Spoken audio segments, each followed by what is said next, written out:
Okay, we've decided to regroup and come back to talk about what I enjoy talking about, the mathematics of betting on darts and modelling darts.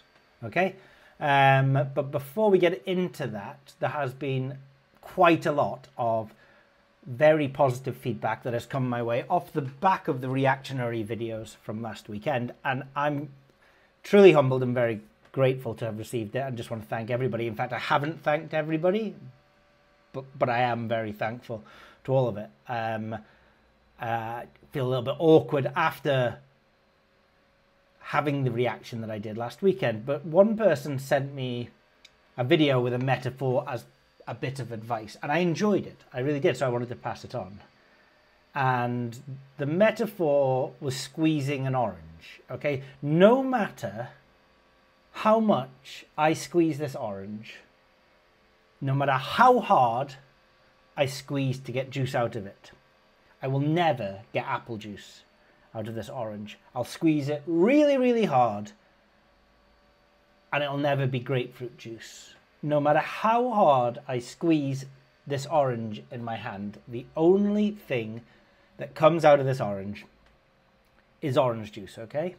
And if we extend the metaphor, if somebody comes up to you and says something distasteful or insulting or offensive, and they squeeze you really tight, what comes out of you is what's inside you. And if you're stressed, or if you have imposter syndrome, or if you have certain particular insecurities laying inside you and you're squeezed, these can come out. But if these things aren't inside you, then they can't come out of you. And I enjoyed that metaphor, so we'll try and hold on to that one. In the subject of darts, darts is an interesting model that we have. Because there are so few darts games, a little bit like golf. You have to define your logic in your head and then go live. But then the amount of time it takes you to collect data to prove that your model is successful. I mean, back testing is one thing, but sometimes forward testing doesn't get the same results as back testing. So one of the ethos, what's the plural of ethos? Ethosos we have at Bookie Bashing is we release quietly, and then we collect data, and then we review historically and calibrate as necessary. Sometimes calibration involves a little bit of calibration of the input data that we're using into any model. This is why we released the golf model without fanfare, and on day one it was claimed to be a 2% return on investment arbitrage tool. But we had a lot of confidence, and after 5 years, we can now look back on the thousands of bets we've taken out of it, and we see that a £1,000 starting bankroll is now worth over £15,000. So it takes that amount of time. I have seen people release this software or copycat software, and they release it with a return on investment saying, in private, we got these numbers. I mean, it just shows how impatient they are. If you ever see anyone do that, release new software with claimed ROI, the fact that they don't have that patience shows that they're in the game in the short term, right? And confirmation bias and recency bias should weasel these people out in the long run. Someone says about the horse racing tracker. I mean, let's just park the commentary that says certain models are shit, because it's not productive. But I think this person, I don't know if they were trying to be productive or what, but they said the horse racing tracker is not an efficient way to get bang from your buck. I've done an analysis of 5,000 bets from it, and the RTP is around 5% because Bookie Bashing compare the Betfair price of the win, but the place price they price in-house. You would get a greater return for your users if you dispensed with your BB Algo fair odds calculations altogether and just used the bookie prices and the Betfair prices. So this person's just saying, don't attempt to calculate the odds of anything in-house. just use the exchange prices. And I hear this all the time, all the bookmaker prices. I don't agree with it. But actually, at least it's a valid argument, whether I agree with it or not. It's better than your models are shit. So let's now move from that and how that applies into darts. Darts, I like darts modelling, and I like the darts betting market.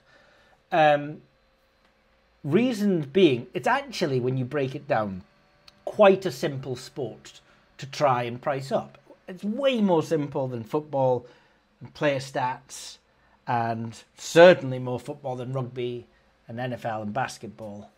Because in darts, you're really looking at just two statistics, okay? You're looking at 3 dart average and you're looking at checkout percentage, and nothing else matters. I mean, you can drill in to more statistics, 100 plus checkouts and things like that, but really, if you want to model a darts game, you only need those 2 stats and you can do whatever you want. And you could maybe argue that, you know, unlike in football where a player comes up a harder opposition, the opposition isn't so important in darts because you play your own game. You know, if you average 140, you're going to beat everybody. Whereas, you know, you could score 5 goals per game in League 2, but you're not going to beat Manchester City. If you have a checkout percentage of 100%, then you know you're gonna win most games unless you're averaging 30, 40 to get to those checkouts. So in terms of modelling, it's actually quite simple. Now, where do you get the data from? It's not generally available.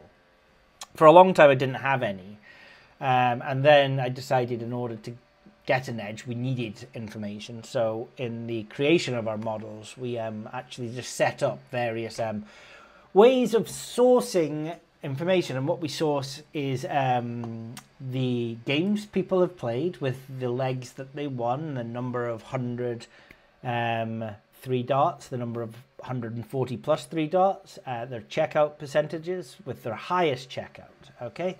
And that gives us, oh, and of course the number of 180s, if I didn't say that, that gives us enough to be going off, because that will give us 3 dart averages and it will give us checkout percentages, and from those 2 simple things we can drill into modelling how a darts player will perform. I mean, from there you're really looking at how many legs is he going to play in the match, what's his standard deviation of those percentages, you know, how consistent is he, and the format of the game. I mean, what's the expected number of legs or sets or however the match is played? Those are really the inputs that you need. Now, that's one data set, and then the second data set is slightly more intricate, which is dart by dart. And a dart by dart data set, if you can get your hands on one, I promise you, you'll be able just to quite quickly get an edge on the markets. Especially when you come to the World Championship, and especially in rounds 1 and 2, when you're bringing in a series of players that not a lot of people have darts from. Maybe the winner of the African tour comes in, or the Asian tour comes in. Look, everyone knows what Gerwyn Price's 3 dart averages, but no one knows what this unknown chap from Uganda's 3 dart averages. And actually, I think a lot of edges in darts can be gained in the search for data to find out what these guys have been doing. As an ambulance goes past outside, excuse me.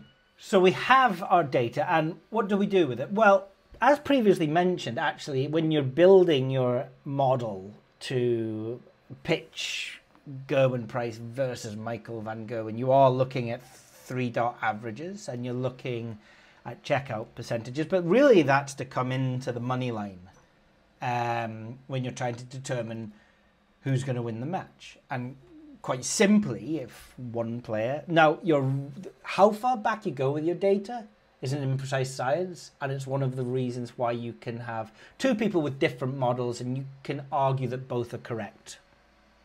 Right? I don't like to argue that both are wrong. Both are correct. Of course, Michael van Gerwen's averages from 2009 aren't applicable in 2024. Was Littler born then? He might not have been, so his averages won't be. But then if you're only using data from the last month, why isn't 6 months ago? And so this is where the subjectivity comes in, and this is why there's no correct answer, okay? But which data is applicable and which isn't is fairly an intricate art form of the betting on darts. But why do you have to go down the line of actually working through maybe your Markov chain, or however it is that you import your 3-dot average and your checkout percentage into your model to make Moneyline, when you could actually be much simpler? You could actually pick up player to have the highest checkout. Now, of course, if one player's got a really low 3-dot average, he's going to have fewer checkouts. But if two players have very similar 3-dot averages, then your recent checkout history becomes very relevant. And sometimes you can pick up a data set with some recent matches. And Michael van Gerwen has been having way more 100 plus 140 checkouts than Michael Smith. And yet Michael Smith is the favourite. Which means what? Which means the bookies can't price up everything correctly, and sometimes they miss stuff. And sometimes they miss stuff on these big games with these big players. So there's money to be had. Highest checkout, most 180s. Okay, your probability distribution on most 180s needs to factor in the format of the game. But generally it's going to be 501. And every leg you've got you can have up to 2 180s per player, but the number of 180s per leg is an easy thing to work out if you've got the data. Now you've got your man here with your 180s and your man here with your 180s. You've got to work on your probability distribution because there's a finite number of 180s that is possible to have in a match. So you have a lot of over disposition in your probability curve, okay, compared to something that would be a standard model. But once you have that, you can apply both of those together. For example, a Skellum distribution. Let's just explain what that is. Okay, so in a Skellum distribution, we take player 1 and we say, what's the probability of him getting 0? What's the probability of him getting 1? What's the probability of him getting 2 and 3? So you got all. Let's say it goes to 5, because by the time we're at 6, maybe in the Grand Prix, when you're only playing best of 3 sets, perhaps 6 is insignificant. I mean, there'll be a point where it's mathematically impossible to get any more, but once it's 1,000,000 to 1, does it matter? You might argue it doesn't. So we've got 0, 1, 2, 3, and 4 in my hand. And then this player, you've got the probability of him getting 0. So now we can go, what's 0, 0? What's 0, 1? What's 0, 2? What's 0, 3? It's almost like a correct score of 180s that you're building up here. And the probability of him getting 1, 0, 1, 1, 1, 2, 1, 3, 1, 4, 1, and the probability of him getting 2, 0, 2, 1, 2, 2, 2. So you build up this correct score of most 180s. And now all you have to do to find out if it's a tie, add up 0, 0, 1, 1, 2, 2, 3, 3, 4, 4 until it's insignificant. If this guy wins, add up his 1 nils, 2 1s, 2 nils, etc., etc. That's all a Skellum probability distribution analysis is. It's not difficult, right? It really isn't difficult. The only reason you might come out with different numbers is because of the input data you use, which is why if someone tells me those numbers are shit or that model is shit, I've been using data for the last 6 months, or I've been using data for the last 12 months, and maybe that time frame isn't appropriate. Maybe it is. Shit's not the right word.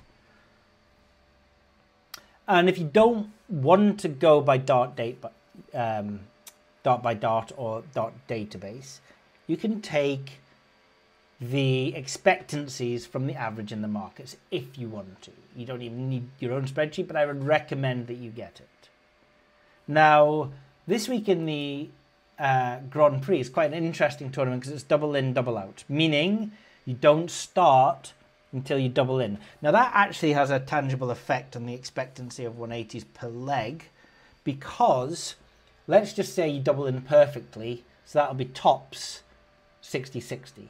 Well, you do that, okay, all of a sudden your score's down at 3-4-1, okay, and by the time you're down at 180, you're not going to be getting a 180, so you've only got a window of 161 there to actually get your 180. I mean, that window is quite small. You're going to probably be averaging the single 180 per leg, but it's not always going to be tops, treble. Sometimes they miss it. In fact, checkout percentages, you're probably looking at Luke Littler as the man to sort of focus on for checkout percentages. And even he averages at about, what was it?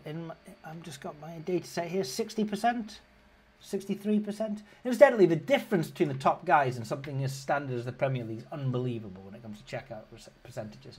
Luke Littler, 63%. Luke Humphries, 59%. Gerwyn Price, 50%. Nathan Aspinall, 48%. Peter Wright, 17%. Those are of the best guys. Imagine now we're introducing a suite of people in round 1 of the World Championships who are much worse than Peter Wright. What are their checkout percentages? So there's a massive difference between what they're able to achieve, the darts players. But let's say your checkout percentage is 50%. That's probably equivalent to your check-in percentage, albeit you might be able to, you could be aiming for double top, you hit double 5 or you're in. But let's just keep it simple. 50% of the time you're going to miss your first double. That's what I'm saying. You go to your second double, you hit it, and now you've got to aim for the treble 20. What is your average for the first 3 darts? You can work that out from a Monte Carlo analysis, and if your 3 dart average is about 100, then in a double in, double out format, your first 3 dart average is probably in the region of about 60 to 70. So if you like, your 501 becomes a 421, 431.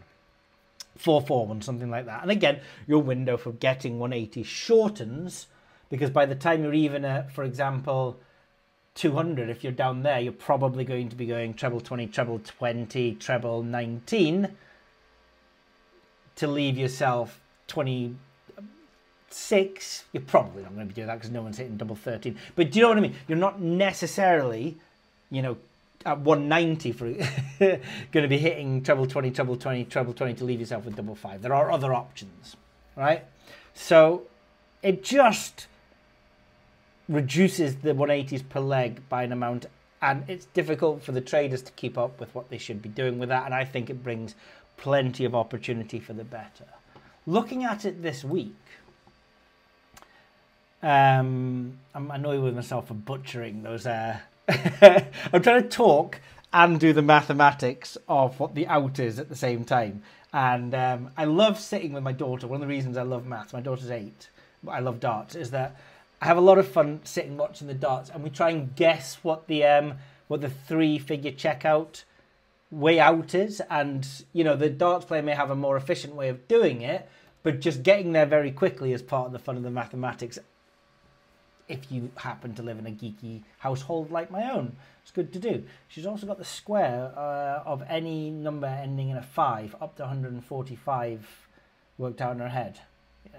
If you can do that as well, get in touch with me and maybe I'll pit the two of you against each other. So I went on the other night. Well, last night. Let's talk about last night. I went on last night, and the first thing I see, because I'm very interested in the enhanced specials at Betdaq, they offer the 0% on there. But they did have Nathan Aspinall plus another guy. I forget who the other guy was, and it really isn't important to this because I wasn't on it. Nathan Aspinall and another guy, both to win and both to have the most 180s. What's the correlation between win and most 180s? I think it's very, very, very small, and I don't think a direct multiplication is a bad option when you're putting those together, okay? So I know most 180s. I know win, okay? And I put them together, and I get, I think, 4.7 fair odds for this double. And on the exchange, it's 4.6 to back and 4.7 to lay. So I'm not betting in that market, okay? I could lay 4.6, but I'm not going to do that, and I don't want to back at 4.7, so I ignore it. And I look at it, and there's like 15,000, 20,000 pounds traded on this market. And I'm like, how? Because nothing's traded outside of 4.6, 4.7. At the best, the layers have got like a 0.5% EV lay bet. And the backers have got a 0% back bet.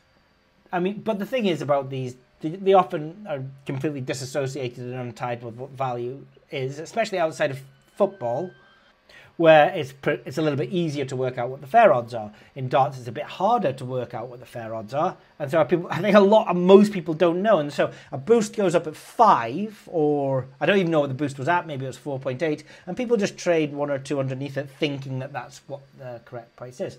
So I looked at it and went, no, I don't understand why so much has been traded, but I'm not getting involved in this market.